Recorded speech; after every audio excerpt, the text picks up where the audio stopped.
Halo, selamat pagi. Assalamualaikum warahmatullahi wabarakatuh. Kembali lagi di Al Podcast. Ala-ala podcast juga.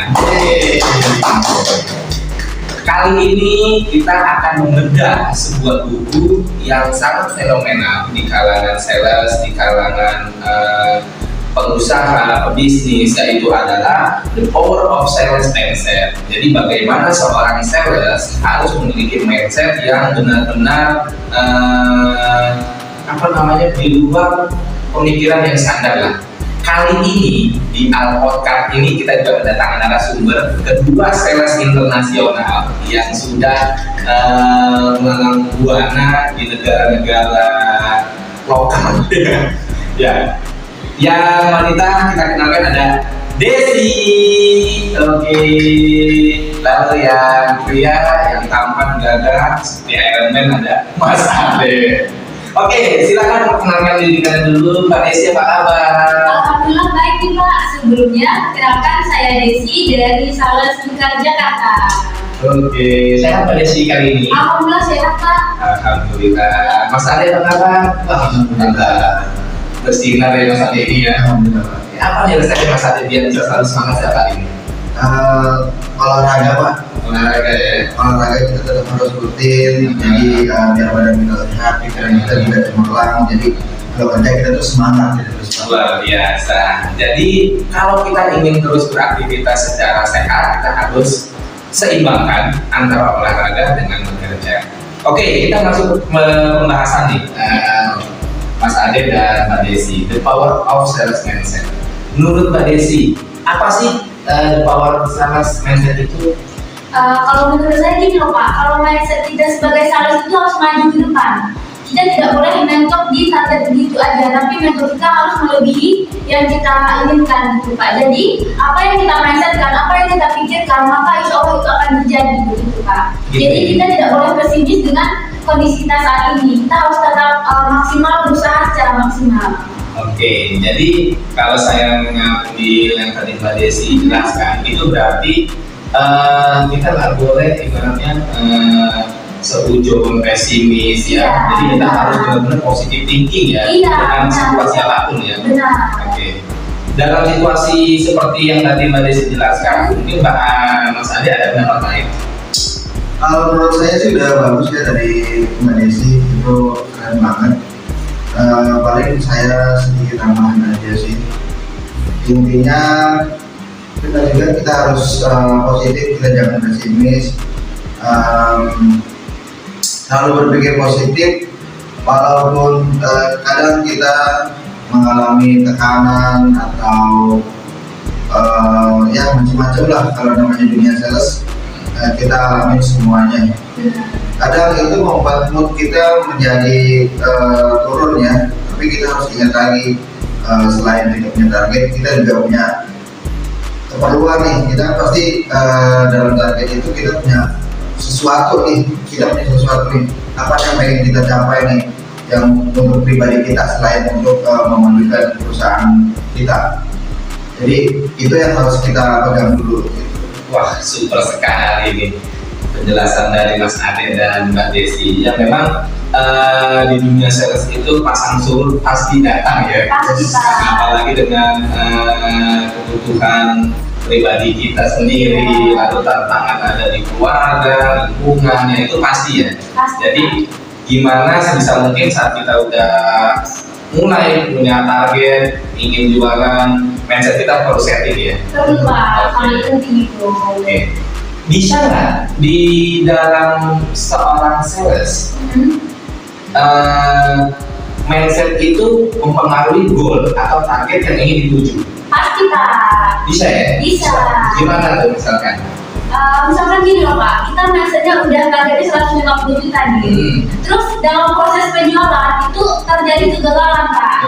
Nah kita nggak selalu bodoh dengan customer ini. Pasti terjadi beberapa kegagalan. Tapi kita tidak boleh menjadikan kegagalan itu sebagai alasan kita buat menyerah Pak. Kita harus mencoba lagi, mencari customer lagi, lebih berusaha lagi dengan target yang telah ada gitu. Karena mindset kita sebelumnya udah positif nih Pak. Saya pasti bisa nyampe target gitu.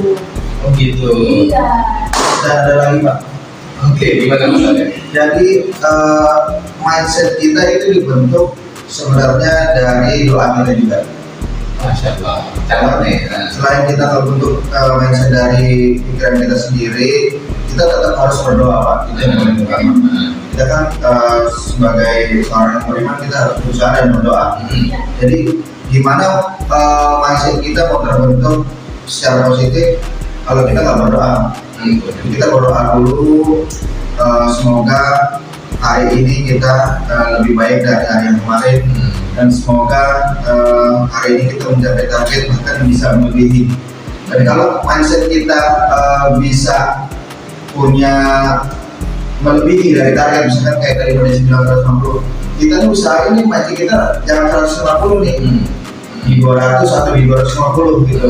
Nah, jadi ketika ada yang nggak sampai di targetnya, misalkan kita di 200 nih, kita mindset kita, padahal target kita 150, pasti kan customer kita udah usahain ada yang gagal.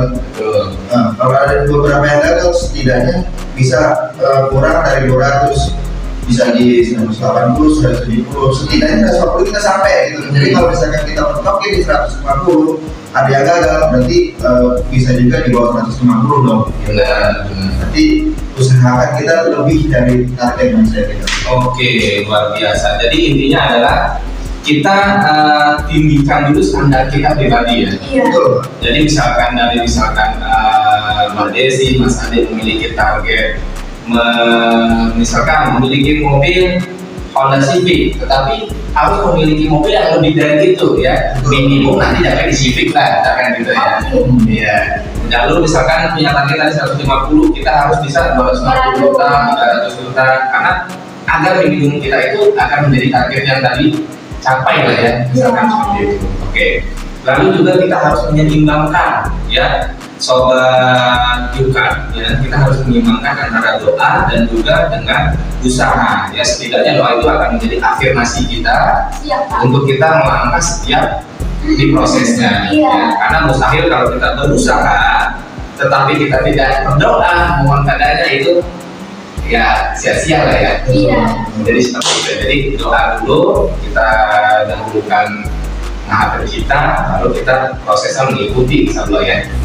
Oke, mindset di sini menurut Mas Ade dan Mbak Desi ya, pengalamannya ya, dan juga sesuai dengan buku The Power of Sales Mindset, pernah nggak ada hal terjadi saat Mbak Desi dan Mas Ade membaca ini, wah seperti ini nih, misalkan seperti itu, kok gue pernah ngalamin ini nih, coba contohnya apa? Misalkan gitu, Mbak Desi. Iya, itu bisa terjadi Pak. Misalnya salah satunya pas kita hadapin customer nih Pak. Kan nggak semua customer itu keinginannya bisa kita penuhi ya Pak ya. Jadi kita harus positif dulu. Kita harus menjelaskannya secara baik kepada customer. Gimana caranya kita menjalankan suatu usaha kita atau bernegosiasi dengan baik dengan customer tersebut. Itu juga ada triknya loh Pak. Gitu. Iya benar. Nih, misalkan nih customernya udah emosi nih Pak, kita tidak boleh membalasnya dengan emosi Pak, karena kalau emosi dibalas dengan emosi jadinya nggak bakal ketemu Pak. Gitu. Iya. Jadi sebagai sales yang baik, kita harus menjelaskan secara baik kepada customer. Kita harus melihat apa sih masalah customer tersebut, dan kita harus mencarikan solusi terbaik untuk customernya Pak. Oke, itu jadi pengalaman Mbak Desi sama ini. Jadi itu masih berjalan ya, masih dilakukan ya? Iya, masih dilakukan. Nah, di balik itu saya butuh mentor Pak. Dan alhamdulillah di Yukan PPK sendiri, itu mentornya baik-baik semua Pak. Jadi, apapun yang saya tanyakan, insya Allah direspon dengan baik. Oke. Kalau Mas Ade sendiri dengan pengalaman sebagai sales dan dimasukkan lagi dengan buku yang sangat luar biasa, The Power of Sales Mindset, itu pernah nggak terjadi? Nah, gue mau baca buku ini mau buat kami nih, misalkan begitu. Gimana Mas Ade? Iya, saya pernah membaca itu, memang kok yang saya baca ini saya alami belum lama, ada yang lalu belum saya alami juga ini. Kayak misalkan pernah disampaikan juga kayak ada iklan-iklan gitu kan, bikin iklan kalau untuk menjaga sales terus bikin iklan di billboard. Itu padahal saya udah pikir itu, oh saya harus kayaknya punya media lain untuk mengiklankan produk saya biar mencapai target sales saya nih. Oh saya mau bikin ini. Ternyata itu ada di buku itu gitu. Ternyata sesuai dengan pemikiran saya gitu. Oke, berarti memang buku ini menjelaskan sesuai pengalaman yang memang rangkuman dari sales-sales terjadi. Iya, benar Pak, yang sering terjadi di proses-proses. Oke, jadi memang sebenarnya yang sales alami baik di kita khususnya di Jakarta, dimanapun atau di dunia, itu pengalamannya sama sebenarnya. Iya, Cuma benar. bagaimana cara kita menyikapi aja dan Benar, juga Pak. jam terbang, ya. Mungkin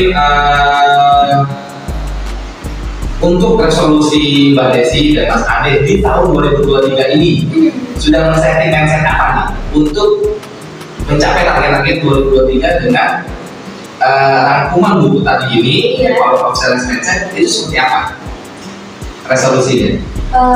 Mas Ade dulu mungkin Mas Ade? Boleh? Boleh, silakan Mas Ade. Dan tadi pada situ Mas Ade. Iya. Iya. Boleh. Kalau saya sih punya resolusi di tahun 2023 ini saya terus berkembang, terus naik melampaui target, mendapatkan hasil yang besar. Agar saya punya keinginan pertama biar sekolah anak saya tuh masuk SD tahun ini, alhamdulillah tahun ini masuk SD, dan saya pengen banget punya motor besar. Resolusi saya tahun ini punya motor besar, jadi minimal itu motor besar. Kedua saya bisa, Tapi motor besar ini roda dua tetap Mas ya? tetap roda dua Pak. Bukan besar gitu ya. Ya mobil gitu, jadi Amin, kalau amin. mau jalan-jalan keluarga itu lebih gampang gitu. Gimana saya mendapatkan itu semua? Ya salah satunya dengan berusaha lebih baik lagi di dalam dunia sales ini Pak. Ya, oke. Dengan juga kita membuka ranting-ranting baru, cabang-cabang baru, lalu relasi ya, itu sangat penting di saat ini ya. Betul Pak. Oke, kalau Mbak Desi sendiri? Kalau untuk saya sendiri, mindset saya mungkin capai target atau melebihi target malahan Pak. Yang kedua itu saya akan memberikan kepuasan yang sangat tinggi kepada konsumen. Kenapa? Karena kalau kita sudah memberikan kualitas terbaik, kepuasan tertinggi kepada konsumen, maka konsumen nggak ragu lagi nih Pak buat langganan ke kita gitu. Jadi dia bakal order terus ke kita. Nah sebelum order kita harus tahu triknya dulu dong Pak. Kita harus ngapain nih biar customer ini order ke kita lagi gitu. Yang pertama, kita harus memberikan pelayanan yang terbaik kepada customer. Yang kedua, kita harus memberikan kualitas kartu kita yang terbaik buat customer. Dan yang ketiga, kita harus sering memberikan promo-promo nih Pak, giveaway gitu kepada customer gitu. Oke, jadi intinya adalah bagaimana Mbak Desi sendiri membuat resolusi bagaimana nama Mbak Desi tertanam di hati customer. Iya, Ya, seperti bahkan kalau bisa customer itu menjadi pendamping hidup Mbak Desi ya. Jangan, Jangan ya. jangan Pak. Emang Mbak Desi sudah apa nih? Statusnya apa saat ini? Jangan gitu Pak, itu kan masalah pribadi ya Pak ya. Kalau saat ini, kalau customer kita harus profesional dong Oh, Pak. gitu ya. Iya. Ya, semoga Mbak Desi di tahun 2023 ini langgeng lah ya hubungannya dengan siapa pun, orang tua, teman, ataupun Iya. abang-abang yang banyak gitu ya. Enggak, cuma satu kebetulan. Iya. Oke, baik Sobat Yuka, kali ini sangat luar biasa sekali perbincangan kita dengan narasumber ini Mas Ade dan Mbak Desi. Ya, mereka berdua adalah salah satu contoh sales internasional yang sudah banyak makan asam garam ya, manis, kopel, Jakarta rasanya. Jadi dengan sales-sales ini, ya cukup sampai di sini. Video podcast kita ya, kita akan lanjut lagi di video podcast bedah buku berikutnya dengan narasumber yang sangat spektakuler. Tetap semangat dan terus termotivasi. Oke, terima kasih. See you.